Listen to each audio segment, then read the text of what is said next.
Matondo wandeko na biso solo te nzamba bakoko apambola biso ya solo wandeko ezali nde bitumba toyiko bunda na ba invisible oya biso te me toyiko bunda na ba oyo bazali kobombana na nsima po ete baluka bakomplike baboya verité ebima mais verité babombaka yango te ebimaka toujours polele ata obombi yango ndenge nini ekotriomphe ekobima kaka ya solo verité ekotika lobele vérité.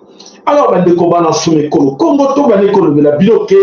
allons aller un peu plus vite parce que déjà on perd beaucoup de minutes. Il y a un jeu au Bassali Bisso. Voilà le combat dans ce mécolo. Comme je vais m'adresser une fois encore dans le niveau, tout avec leurs amis, Otokobé dans le Bisso Bakastayen, Taliban. Alors, Bakassayen, malheur à vous, parce que il faut savoir que politique aux alentours, ezali ya nzambe te euta na nzambe te, ezali politique au pouvoir ya ba sacrifice. Nakanisi pouvoir ya sacrifice salama, maman oyo babeni mama ya Félix Antoine Tshilombo na comme maman Marthe a reconnu ki yango alebela ki nosoke ya solo politique oyo bo sakarango te ezali politique ya ba sacrifice. Alors, ba sacrifice au nyoso nani asalango Félix qui a accepté de sacrifier les leurs. Ba nani ba famille na ye ba proche na ye o Félix a sacrifié qui. Ebe yango to bisaki binango ke politique wana pouvoir oyo euti ya nzambe te ezali pouvoir moko satanique diabolique oyo ba Illuminati oyo ya ba franc-maçon.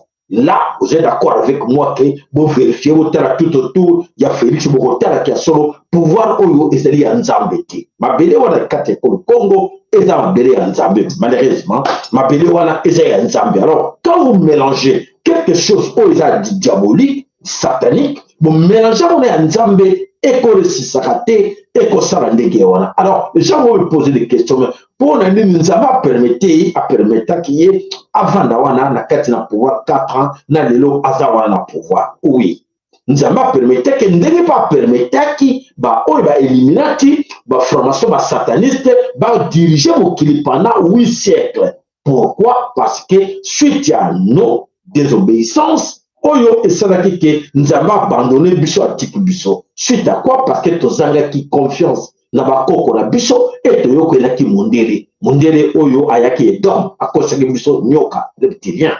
Nakani boso comprendre rango faut comprendre. Voilà. Alors voilà la situation eux toujours traversé banda wana tilelo. Mais heureusement je dis bien nzambe ya mpungu tolendo vulusi kimbangu ya tumunwa bakoko na biso mama ki pa vitandona bango nyoso alobi to c'est trop nzamba alobi c'est fini. Il faut nyonso ezala ya kosila. Qu'est-ce qu'il faut ici là? Nyonso obayela ki biso na ndenge ya lokuta ya hégémonie na bango. E bandaki na fait hégémonie. Hégémonie et salami fait hégémonie et balobi to comme na l'air ya verso. Et salaki mokano ya nzambe. Alors, to vivaki pasi, to vivaki monokwami, ba traitaki biso de tout, mais sikoyo bandeko c'est fini. Alors, c'est fini, on y a surtout Sabino qui a solo, et c'est là qu'on guinda, et nos amis Kassayen, Bazako rêvé, Bazako ebate que zali nzambe moto, ou azali ko sili samakambo, et ça bisoté. Ndam na lobi na ngana matina kiti, na mi bambi, mais ce volonté nzambe te, et ko ça n'a jamais. Mais tout ce que vous allez vivre dans les jours à venir, retenez une chose, ou nzambe, na zo Sabino. Retenez une chose, non so ezali volonté ya nzambe. Alors, je sais que beaucoup parmi bino bakokufa. Pona kiteti, pote bokendaki Satan utilisait qui bino. Oh, ça dit comme sacrifice, boyebi. La religion binoté, mais la réalité. Voilà, oyo boyebi que bino moroke, pour pouvoir oyo bozanango, ezali, il y a Satan, ezali, il y a Nzambete. Retenez ça. Oh, au monde, soi-disant, ça les lit Nzambe tout autour de vous, toi, va serviteur Nzambete, mais va serviteur de presse de ténèbres. Oyo bazali tout autour de Félix. Oh, nous avons le bino bayebi. Oh, nous avons le bino lelo bayebi. Oh, monarque. Oh, basaleli Nzambe. Bayeko béni félicité. On est allé, cérémonie, basalaka bayebi, rituel, on basalaka bayebi, très bien. Voilà, alors voilà, Dieu, Nzambe a décidé de mettre fin. Nzambe a décidé de mettre fin. Na kati na bino moko ako contredire Nzambe azate. Oh bishop, oh évêque, oh nan rien. Tout ce que vous vivez là, c'est la volonté de Nzambe comme si boye que Félix ne sais bino bale karake. Na le président moko asambwa lokola Félix akosambwa te. Kobana mokili banda ti ekosuka akozala te. Mais bino boko vivre yango kosambwa chilomo. Ezalaki ngabu na lobaki yango te, mais ezalaki Nzambe mutu alobaki yango parce que asangisaki mingi. Oyebaki yango oyo nyonso alobaki amipesaki na nzoto corps âme asalaki biloko wana tout bakangai moya ça autrement ezate. Voilà alukaki pouvoir. Il faut assumer yango. Voilà matondo na bino nyonso wana ezalaki avertissement na bandeko na biso bakasa hier bataliban oyo bazo se tromper bazo kanisa bazo rêver en fait.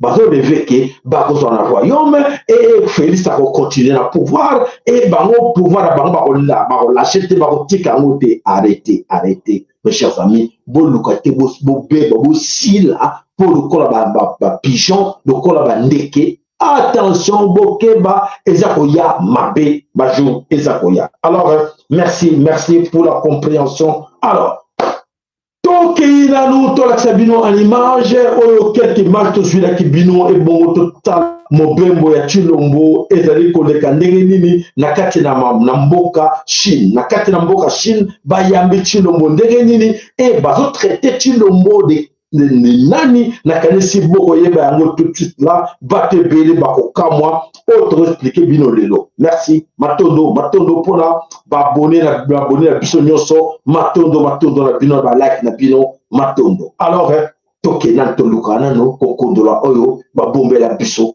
ba oyo baleki bakoko na biso bandoki oyo laki ke non bavodu oyo barikela africain wana ndenge basalaka wana eza kindoki. Ah, voilà. Lorsque ton grand-père te demande de participer au rituel de la poule dans ton village pour te purifier, tu qualifies cela de sorcellerie. Cependant, lorsque c'est un juif en Israël qui effectue le même rituel dans son village, comme tu peux le voir en image, tu considères que c'est divin. Lorsque ton grand-père te demande de te purifier sur la montagne sacrée et autour de la pierre noire dans ton village, tu dis que c'est de la magie. Mais lorsque quelqu'un de culture arabe te demande de te purifier autour de la pierre noire et de la Kaaba dans son village en Arabie Saoudite, tu considères cela comme divin. Ton grand-père te dit de communiquer avec tes ancêtres car ils se trouvent dans le monde invisible et voient des choses que tu ne peux pas voir, étant dans le monde visible. Tu qualifies cela de satanisme. Mais lorsque le Vatican et certains imams, comme on peut le voir en image, vénèrent des crânes et communiquent avec leurs ancêtres, tu considères cela comme un commandement de Dieu. Peut-on être ignorant à ce point?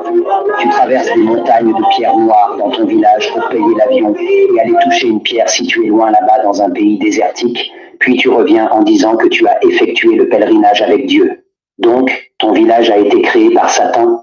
Tu affirmes que tes ancêtres sont morts et qu'ils ne peuvent rien faire pour toi, mais en même temps, tu vénères et cries le nom des ancêtres d'un autre peuple, comme Luc, Matthieu, Pierre, Jean, Paul, Jésus, tous les jours à l'église. Et lorsque quelqu'un te demande, tu dis qu'ils sont morts, mais ils sont ressuscités le 3e jour. Peut-on être ignorant à ce point? Merci. Merci mon frère, merci Ndeko. Alors, nous, toujours, on vous informe. Toujours, il y a bilan Bozala, na information boyeba culture na biso boyeba ba bloka ki biso wape pourquoi nous sommes venus là toza ko lela toza li ba pauvre toza ko yeba te ndenge to s'en sortir pour te solo biso toza li nzambe ya solo ba de ko biso pe to yaka pe wala pour te sabino réalité ou la vérité de ce qui se passe au Congo. Alors bandeko ezako ya na kati le Congo ya solo tango to lo ba bandeko epele bandi ba